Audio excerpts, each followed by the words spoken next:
Bueno, fue interesante porque en realidad, si vos tenés que remontarte a la escuela primaria, yo iba a la República de Entre Ríos, que es aquí cerquita en calle Urquiza y Rioja. Y vivía a 3 cuadras de la escuela y todos mis amigos eran del Club Echagüe. Por lo tanto, durante 3 años que estuve allí viviendo en calle 25 de Mayo y lo que es hoy Presidente Perón, mi club era el Club Echagüe. Pero sin embargo, como tenía un tío que era dirigente del fútbol del Club Talleres, me llevó a Talleres, estando viviendo a 3 cuadras del Club Echagüe. Y ahí empecé a jugar a la pelota, al fútbol, que Talleres tenía fútbol en esa época, y a jugar al básquet. Y era toda una contradicción, porque tenía que irme como 15 cuadras teniendo un club cerca. Mis amigos muchos no lo entendieron, y yo hasta hoy en día no te doy una explicación lógica. Yo creo que fue una cuestión del afecto que yo le tenía a ese tío, que me llevó a jugar al básquet y al fútbol ahí. Pero también tiene una cosa muy interesante, porque me hice de amigos entrañables en ese club, que hasta hoy los tengo, ¿no? Que inclusive son amigos tuyos, pero de esa amistad que se hacía de compinche, porque era un club absolutamente modesto, no es el Club Talleres que es ahora, que es un club que diríamos que clubes del barrio muy, muy prestigioso, ha avanzado mucho. Y después fui al Colegio Nacional, el famoso Colegio Nacional. Colegio Nacional que era mucha historia en esa época ir al Colegio Nacional, ¿no? Porque te encontrabas con una situación de vida muy distinta a la que vos traías de la primaria y con muchas sensaciones de qué vas a hacer en el futuro.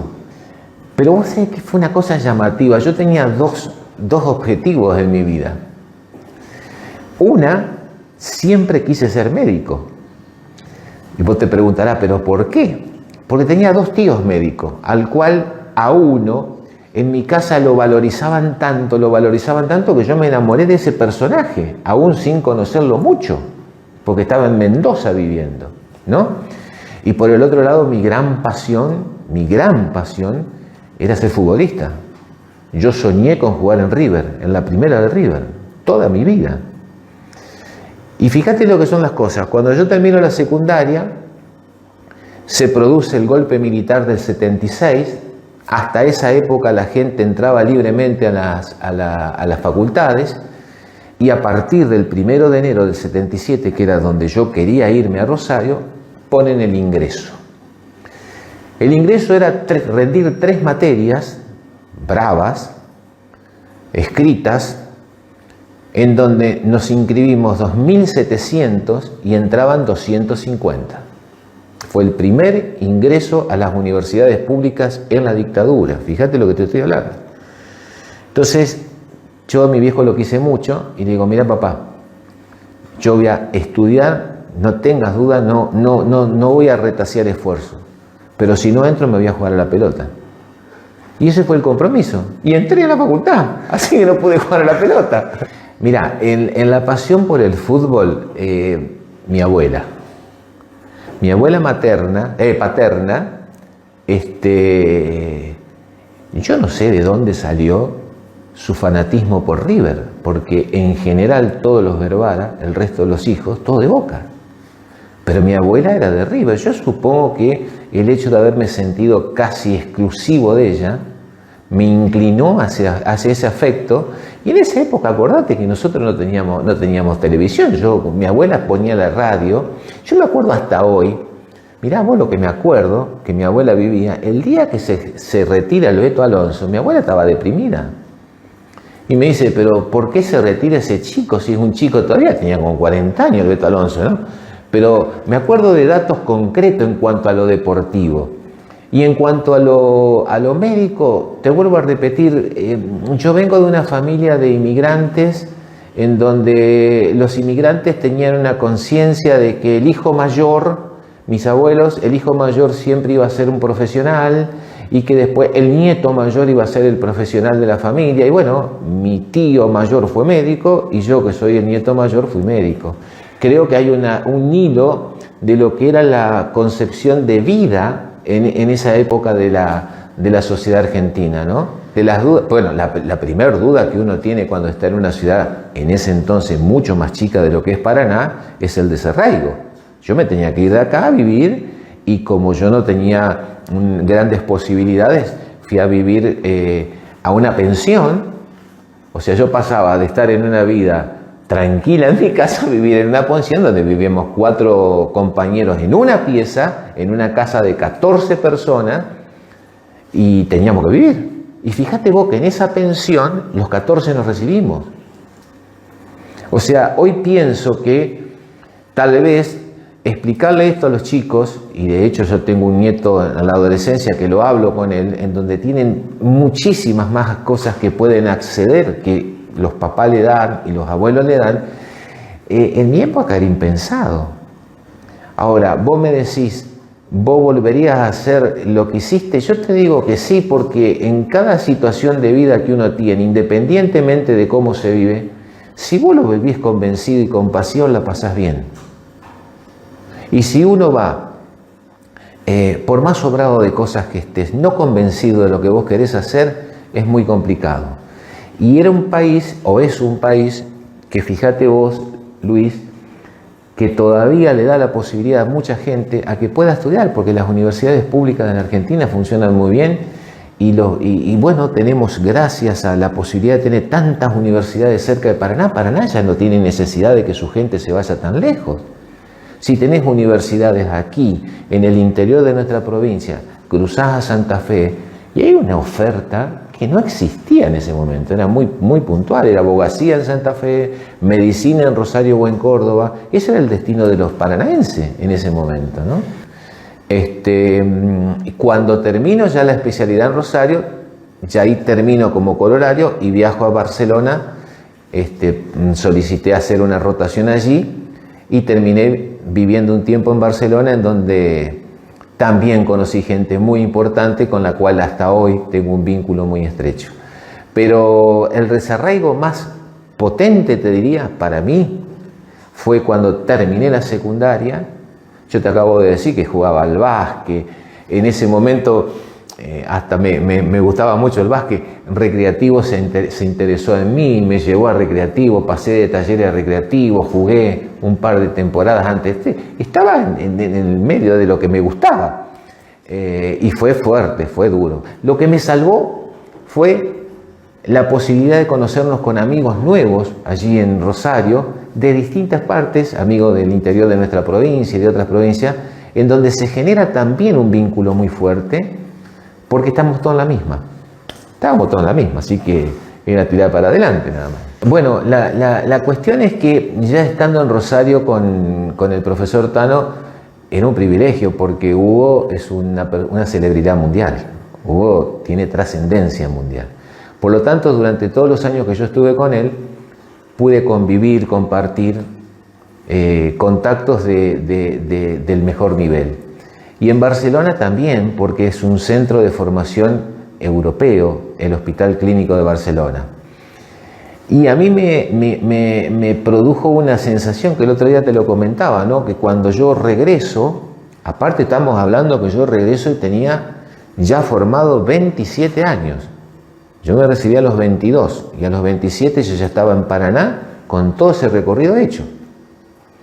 Entonces me encontraba con ese caudal de información y con ese caudal de contactos, y yo veía la necesidad de ver cuál era el puente de poder transmitir lo que yo tuve la posibilidad de tener a todas aquellas personas que fui conociendo, y que por ahí no tuvieron la suerte que yo tuve.